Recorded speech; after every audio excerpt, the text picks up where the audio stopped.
Welcome to the Market Call Show, where we discuss what's happening in the markets and the impact on your investments. Tune in every Thursday on Apple Podcast, Google Play, Spotify, or wherever you listen to podcasts. Welcome to the Market Call Show. This is Louis Llanes. I had a conversation with Jane and Tina today, and we were just talking about various topic ideas for a podcast.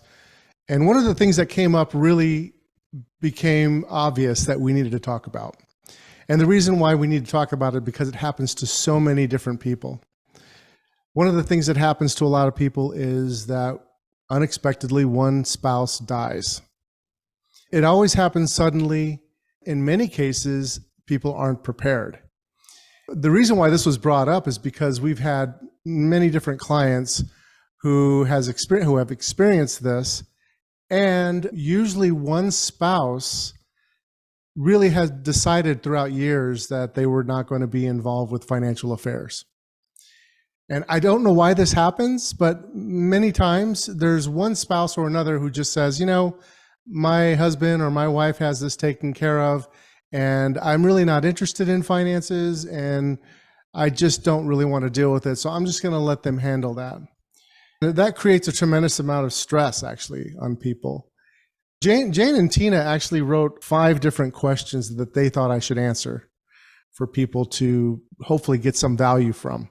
The first is, our financial advisor always wants me to participate on the call with my spouse, but I really don't have an interest. Why do I need to participate? Okay, one of the things that really becomes hard for somebody whose spouse passes away if they have not been participating is that they may not actually know their advisors very well. They may not know their CPA very well. They may not know their financial advisor, their lawyers.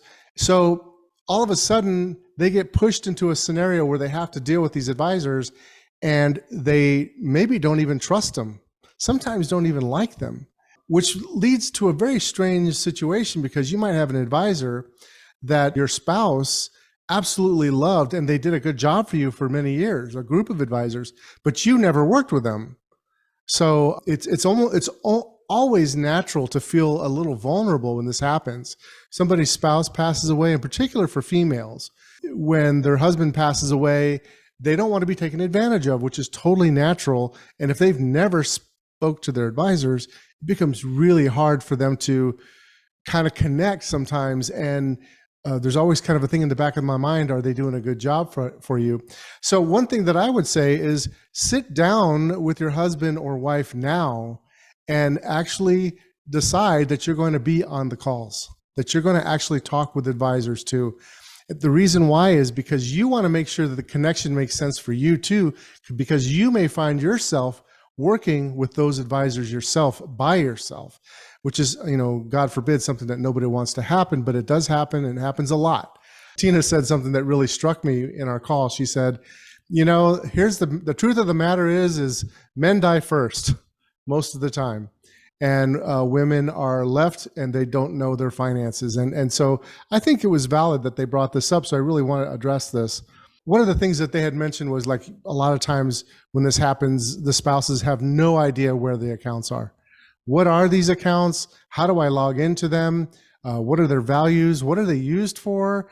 What are the tax ramifications? I know nothing about these accounts, and I know nothing about finances in general. So if you start working with a financial advisor, or with all of your advisors, including really the top 3 are going to be your financial advisor, your CPA, and your attorney, your wealth management attorney, or it could be like an estate planning attorney. So if you're working with those people, you're going to get educated if you don't have much education in dealing with finances. Get started with that right now. Another thing is, people don't know what's going on with insurance. There could be all sorts of beneficiary problems. And if you're not participating in the discussion with the advisors, you're not getting a say really about what's happening. And maybe your spouse thinks that they're doing the right thing for what the family needs, and maybe they don't have the full picture. And you will only know if you're going to be in those meetings. Here's the second question. My spouse has passed away suddenly. What do I do to prepare financially? So this is something that you could start doing right now. The first one I already mentioned. You got to start right away and just decide, I'm going to be in on the calls. I'm going to participate. Even if I know nothing, I'm going to listen and I'm going to get involved. The second thing is there's a lot of simple things that you can do. Make sure that your accounts are titled right. Make sure that you have, in many cases, people can just do something simple like having transfer on death, titling on their accounts, and that will make things a lot easier. I can think of many times where people even have a will, for example, and maybe they don't have a trust of any sort, but they might have a simple will, but they hadn't looked at it forever. And then they're in a situation where things are not titled right, and then a lot of stuff go to probate, which makes things delayed. And I even can remember people having problems with car titling, lots of different little tiny problems that become very annoying and can also be more than just tiny problems. They could be actually more important, big problems. Another thing, you might have some things with your Social Security that you could adjust when you're in on these financial planning meetings. If you're not involved and then you suddenly are in charge, it's going to be tempting for you to just start doing things on your own that you think is right.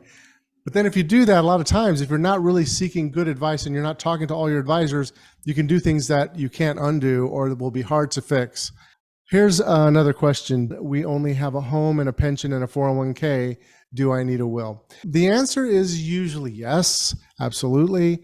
You have a lot of different things that you're probably not thinking about. It's good to sit down with an attorney and to go through the regimen of going through everything that you have and how you feel about those assets, everything that you owe, for example, and how things are going to be distributed, and to think about the tax ramifications.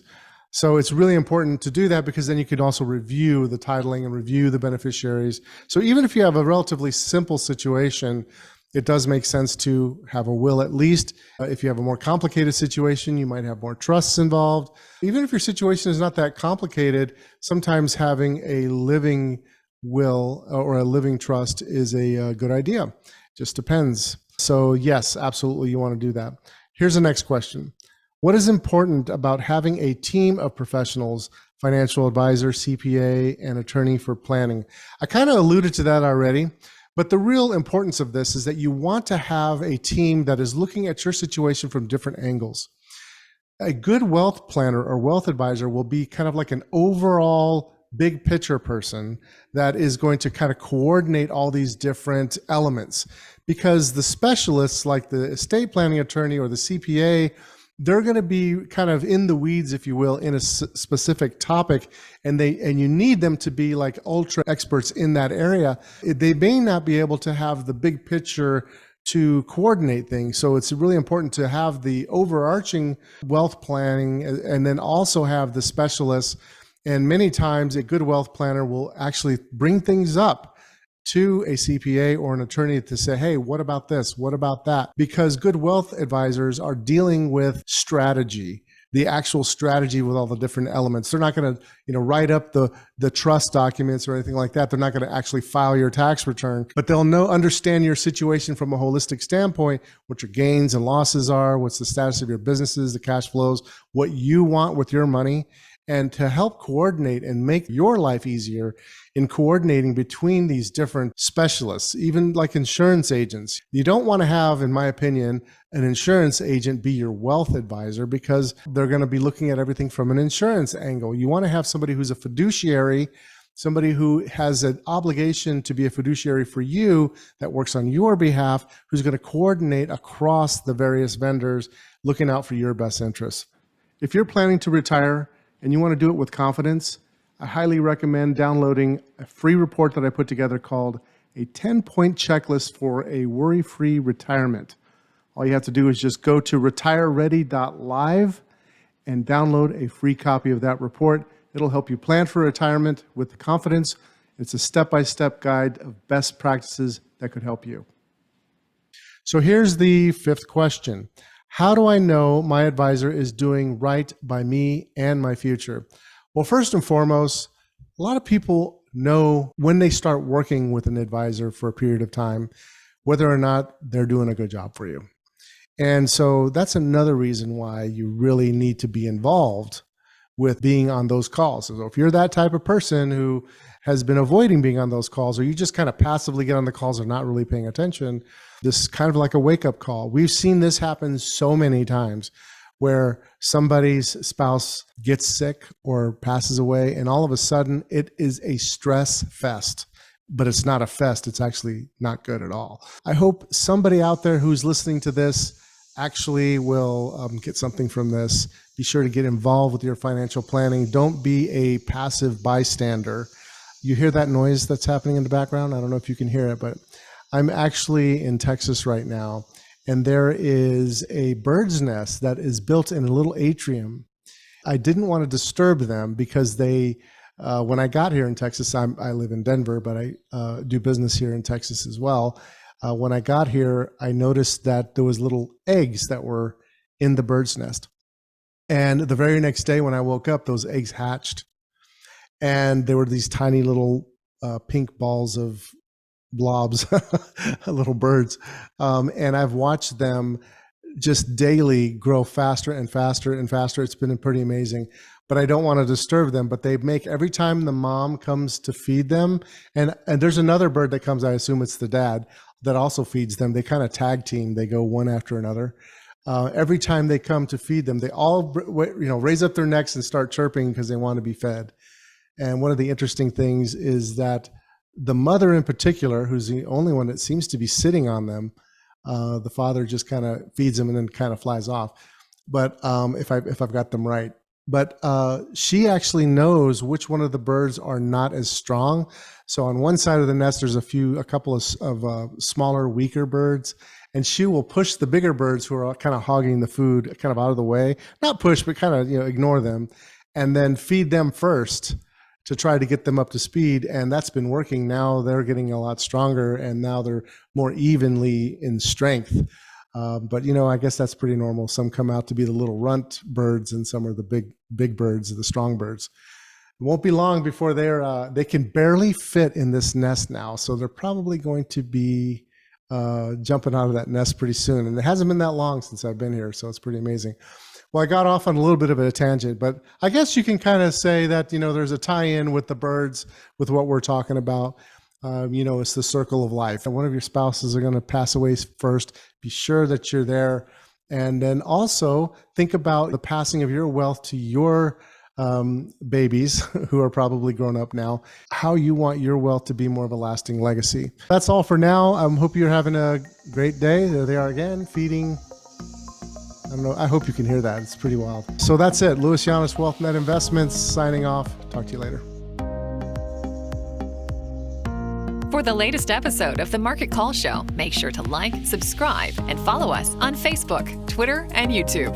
Go to marketcallshow.com for all our past episodes and sign up to get alerts for new episodes. If you enjoy the content of this episode, please leave us a 5-star review and comments. The information in this podcast is informational and general in nature and does not take into consideration the listener's personal circumstances. Therefore, it is not intended to be a substitute for specific, individualized financial, legal, or tax advice. To determine which strategies or investments may be suitable for you, consult the appropriate qualified professional prior to making a final decision. WealthNet Investments is a registered investment advisor. Advisory services are only offered to clients or prospective clients where WealthNet Investments and its representatives are properly licensed or exempt from licensure.